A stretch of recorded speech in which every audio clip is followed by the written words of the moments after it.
नमस्कार विद्यार्थी मित्रांनो, ASK अकॅडमी मध्ये आपले सहर्ष स्वागत आहे। मित्रांनो, आज आपण डिपार्टमेंट PSI करिता असलेले मायनर ऍक्ट जे 19 मायनर ऍक्ट आहेत त्यापैकी आपण महाराष्ट्र झोपडपट्टी दादा, हातभट्टीवाले, औषधी विषयक गुन्हेगार व धोकादायक व्यक्ती, व्हिडिओ चाचे, वाळू तस्कर व अत्यावश्यक वस्तूंच्या काळ्या बाजारात सामील असलेल्या व्यक्ती यांच्या विघातक कृत्यांना आळा घालण्याबाबतचा अधिनियम 1981 पाहणार आहोत।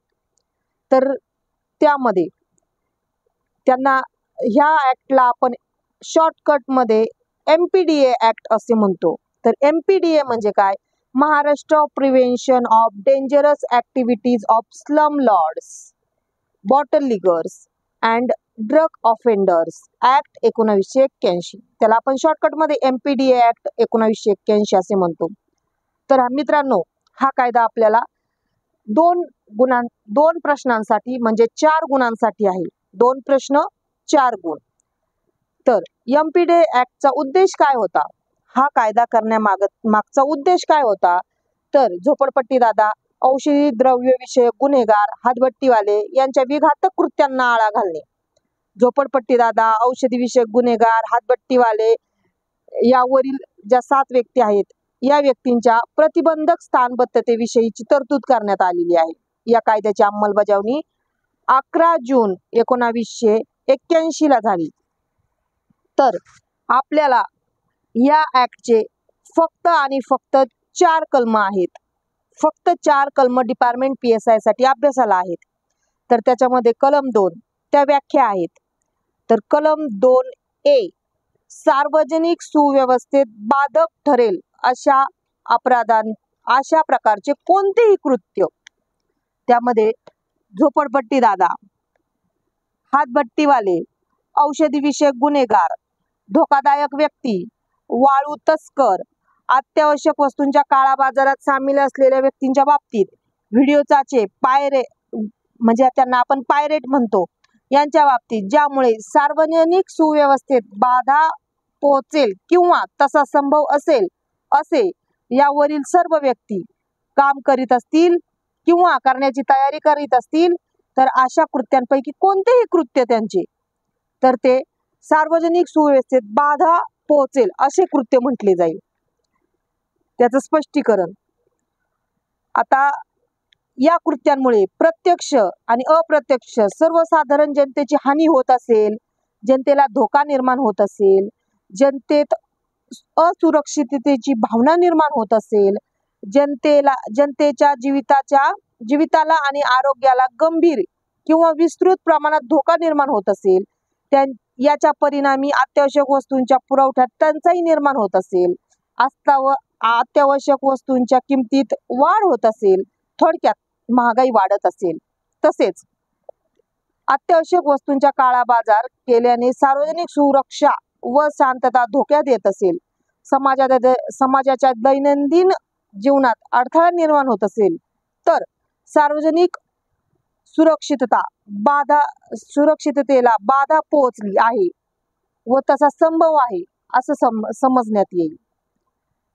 या प्रकारे आपण ए ही व्याख्या बघितली। आता बी मध्ये हातभट्टीवाला जी व्यक्ती मुंबई दारूबंदी अधिनियम 1949 व त्याच्या इतर नियमाच्या तरतुदींचे उल्लंघन करून कोणतेही मद्य, मादक औषधी किंवा अन्य मादक द्रव्य काढत असेल, निर्माण करत असेल, त्याचा साठा करत असेल, ते वाहून नेत असेल, आयात करीत असेल किंवा निर्यात करीत असेल, त्याची विक्री करीत असेल, वाटप करीत असेल किंवा जी व्यक्ती जाणीवपूर्वक वर दिलेल्या गोष्टींपैकी कोणतीही गोष्ट दुसऱ्या व्यक्तीकडून करून घेण्यासाठी तिला पैसा खर्च करीत असेल किंवा पैसा पुरवीत असेल, किंवा कोणतेही जनावर, वाहन, जलयान किंवा अन्य वाहतुकीचे साधन किंवा कोणतेही पात्र वा इतर कोणतेही साहित्य पुरवत असेल, किंवा जी व्यक्ती अशी कोणतीही गोष्ट करण्यासाठी अन्य कोणत्याही मार्गाने अपप्रेरणा देत असेल तर ती व्यक्ती म्हणजे हातभट्टीवाला। आता B1 मध्ये धोकादायक व्यक्ती. धोकादायक व्यक्ती याची व्याख्या देण्यात आलेली आहे. ती व्याख्या 15 जुलै 2009च्या सुधारणेनुसार ऍड करण्यात आलेली आहे. आता धोकादायक व्यक्ती म्हणजे काय, तर IPCच्या प्रकरण 16 आणि प्रकरण 17. प्रकरण 16 मध्ये आहेत शरीराविरुद्धचे गुन्हे, प्रकरण 17 मध्ये आहेत मालमत्तेविरुद्धचे गुन्हे. या प्रकरणांखाली कोणताही अपराध करीत असेल किंवा शस्त्र अधिनियम 1959च्या प्रकरण 5 खाली शिक्षापात्र असलेल्या अपराधांपैकी कोणताही अपराध स्वतः किंवा टोळीचा सदस्य अथवा प्रमुख म्हणून सराईतपणे करत असेल किंवा करण्याचा प्रयत्न करत असेल अथवा करण्यासाठी अपप्रेरणा देत असेल तर अशी व्यक्ती म्हणजे धोकादायक व्यक्ती. तर सी मध्ये बघू. सी मध्ये आहे स्थानबद्धता आदेश, जो या कायद्याच्या कलम 3 अन्वये काढता येतो असा आदेश. डी मध्ये आहे स्थानबद्ध याची व्याख्या. आता स्थानबद्धता आदेश स्थानबद्धता आदेशान्वये स्थानबद्ध केलेली कोणतीही व्यक्ती म्हणजे स्थानबद्ध व्यक्ती होय. तर ई मध्ये आहे औषधी द्रव्य विषयक गुन्हेगार.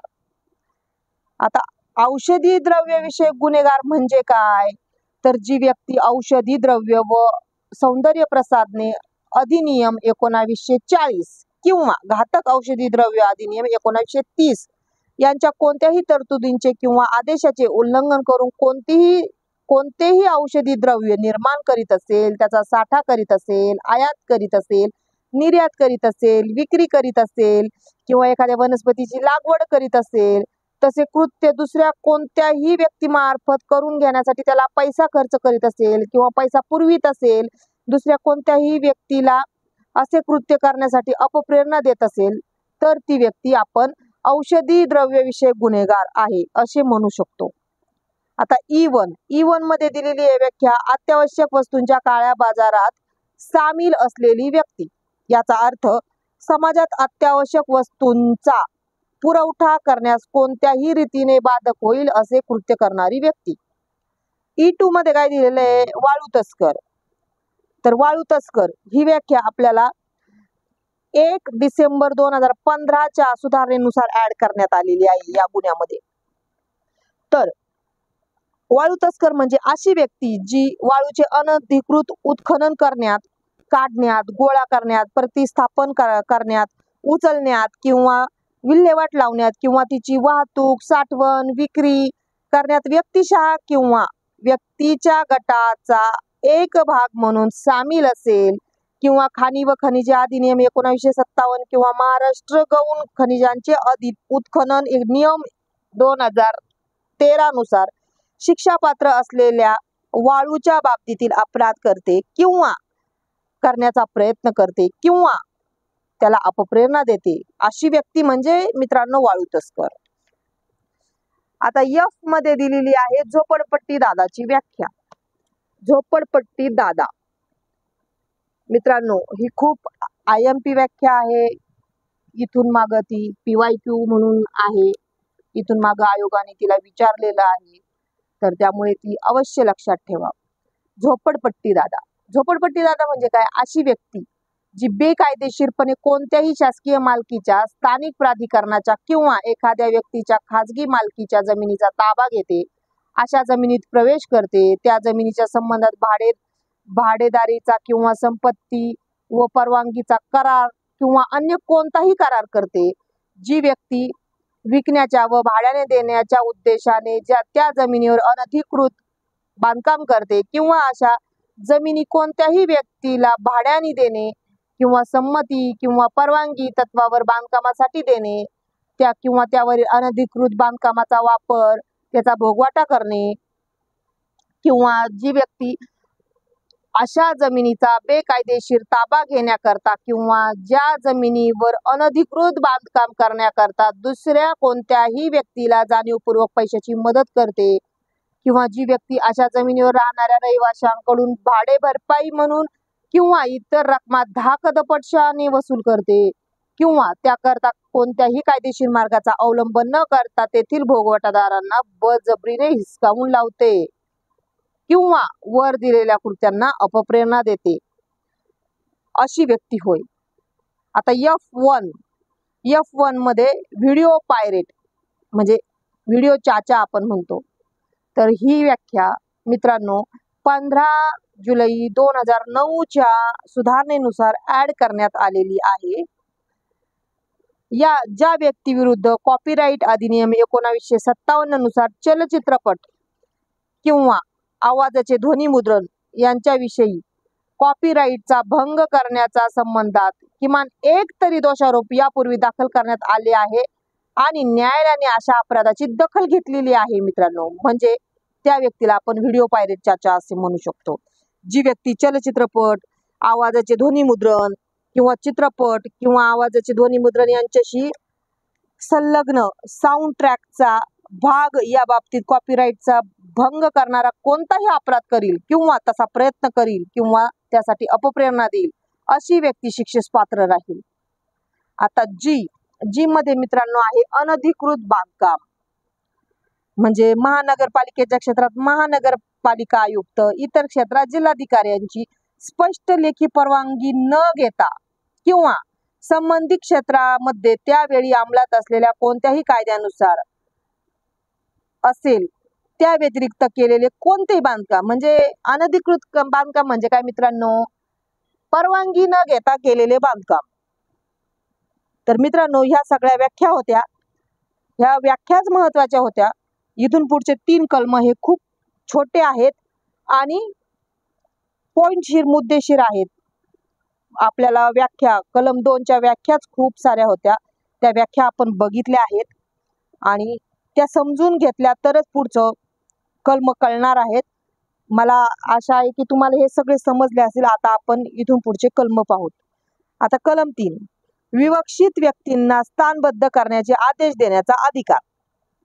विवक्षित व्यक्तींना स्थानबद्ध करण्याचा आदेश देण्याचे अधिकार. तर त्याच्यामध्ये पॉइंट 1 म्हणजे पोट कलम 1. तर स्थानबद्ध करण्याचा आदेश कुणाला द्यायचा अधिकार आहे? तर तो राज्य शासन. सार्वजनिक सुव्यवस्थेस बाधक ठरेल अशा कोणत्याही प्रकारचे कृत्य करण्यापासून एखाद्या व्यक्तीला प्रतिबंध करण्यासाठी त्या व्यक्तीला स्थानबद्ध करणे आवश्यक आहे अशी जर राज्य शासनाची खात्री पटली तर राज्य शासन त्या व्यक्तीस स्थानबद्ध करण्याचा आदेश काढू शकतो. त्यानंतर पोट कलम 2. तर मग असा आदेश कोण काढणार किंवा कोण त्याची बजावणी करणार? तर जिल्हा दंडाधिकारी किंवा पोलीस आयुक्त यांच्या अधिकारितेच्या स्थानिक हद्दीत कोणतेही विशिष्ट परिस्थितीत निर्माण होण्याचा संभव असलेल्या विचार करता तसे करणे आवश्यक आहे. याबद्दल राज्य शासनाची जर खात्री पटली तर राज्य शासन तशा लेखी आदेशाद्वारे असे आदेश काढील की जिल्हा दंडाधिकारी किंवा पोलीस आयुक्त यांना देखील त्यांच्या हद्दीत एका विशिष्ट मुदतीपर्यंत या कायद्याच्या कलम 3च्या पोट कलम 1 अन्वये दिलेल्या तरतुदीप्रमाणे अधिकार वापरता येतील. परंतु अशा आदेशाची मुदत राज्य शासन फक्त 6 महिन्यापर्यंत देते. 6 महिने पूर्वी मित्रांनो फक्त 3च महिने होते. तर आता 6 महिने आहे आणि असा स्थानबद्धतेचा कालावधी हा दरवेळेस 6 महिन्यांनी असा आपण वाढवू शकतो. परंतु एका वेळेस मंजुरीचा आदेश हा फक्त 6 महिन्यांचाच आहे. तर आपलं पोट कलम 3. पोट कलम 2 ने मिळालेल्या अधिकारांचा वापर करून कोणत्याही अधिकाऱ्याने जिल्हा दंडाधिकारी किंवा पोलीस आयुक्त या कलमान्वये आदेश काढला असेल तेव्हा त्याने ती गोष्ट ताबडतोब राज्य शासनाला कळवणं गरजेचं आहे. ज्या कारणास्तव तो आदेश काढलेला आहे ती कारणे आणि त्या प्रकरणाची संबंधित अन्य तपशील कळवता आला पाहिजे. कोणत्याही आदेश दरम्यान दरम्यानच्या काळात राज्य शासनाकडून मान्य झाला नाही तर तो काढल्यापासून फक्त 12 दिवसांचा असणार, त्यापेक्षा जास्त दिवस असणार नाही। जर समजा, याचाच अर्थ काय मित्रांनो, जिल्हा दंडाधिकारी आणि पोलीस आयुक्त यांनी जर असा स्थानबद्धतेचा आदेश काढला आणि तो योग्य कारण नसल्यामुळं जर राज्य शासनाने तो जर मंजूर केला नाही, म्हणजे 6 महिन्याचा कालावधी जर मंजूर केला नाही तर तो 12 दिवसांपेक्षा जास्त दिवस असणार नाही। 12 दिवसानंतर त्या व्यक्तीला मुक्त केले जाईल। आता त्या पुढचा कलम 8 काय आहे? स्थानबद्धता आदेशाचा परिणाम होणाऱ्या व्यक्तींना या आदेशामागील कारणे सांगणे। आता त्यातलं पोटकलम 1, जेव्हा एखाद्या व्यक्ती स्थानबद्धता आदेशानुसार स्थानबद्ध करण्यात येईल तेव्हा तो आदेश काढणाऱ्या प्राधिकरणाने शक्य होईल तितक्या लवकर, परंतु स्थानबद्ध केल्याच्या तारखेपासून 5 दिवसांपेक्षा जास्त उशीर होणार नसेल अशा दिवशी त्या व्यक्तीला तो आदेश ज्या कारणास्तव काढण्यात आला असेल ती कारणे कळवली पाहिजे आणि त्या आदेशाविरुद्ध राज्य शासनाकडे निवेदन सादर करण्याची लवकरात लवकर संधी दिली पाहिजे। पोटकलम 1 मधील, आता पोटकलम 2 सुरू झालं मित्रांनो। पोटकलम 1 मधील कोणत्याही गोष्टीमुळे प्राधिकरणाला ज्या गोष्टी उघड करणे सार्वजनिक हिताच्या विरुद्ध वाटत असेल ती गोष्ट उघड करणे त्यास आवश्यक असणार नाही, कारण नियमानुसार एखादी गोष्ट सार्वजनिक हिताच्या विरोधी असेल किंवा प्रक्षोभक असेल तर ती बाब उघड करणे गरजेचे नाही। म्हणजेच काय मित्रांनो, ह्या कलमाच्या पोटकलम 1 मध्ये सांगितलेले का जी व्यक्ती आपण स्थानबद्ध केली त्या व्यक्तीला तिच्या स्थानबद्धतेची कारणे ही 5 दिवसांच्या आत सांगायची, जेणेकरून ती पुढे अपील करू शकते, तिला अपीलाला संधी निर्माण होईल। आणि पोटकलम 2 मध्ये सांगितलेले ते जर सार्वजनिक हिताच्या विरुद्ध जर असेल त्या व्यक्तीला स्थानबद्धतेची कारण सांगणं, जर सार्वजनिक हिताच्या विरुद्ध जर असेल तर अशा वेळेस आपण त्या व्यक्तीला कारणे सांगणं हे आपल्यावर बंधनकारक नाही। इतकं छोटंसं कलम आहे कलम 8। आता कलम 13 मध्ये सांगितलेला आहे स्थानबद्धतेचा कमाल कालावधी। तर स्थानबद्ध ठेवण्याचा कमाल कालावधी हा स्थानबद्ध केल्याच्या तारखेपासून 12 महिन्यांचा असेल, म्हणजे एका वेळेस आपण 6 महिने करू शकतो। तर असं दोनदा राज्य शासनाची मंजुरी घेऊन आपण एका व्यक्ती सलग 12 महिने स्थानबद्ध ठेवू शकतो। तर मित्रांनो, इथे आपला MPDA ऍक्ट हा समाप्त झालेला आहे आणि मला असं वाटतं की व्यवस्थित मी तुम्हाला समजून सांगितलेला आहे, त्यामुळे तो तुम्हाला समजला असेल आणि लक्षातही नक्कीच राहिला असेल। तर आपले इथे 4 गुणांचा अभ्यास हा व्यवस्थितरित्या झालेला आहे। धन्यवाद मित्रांनो।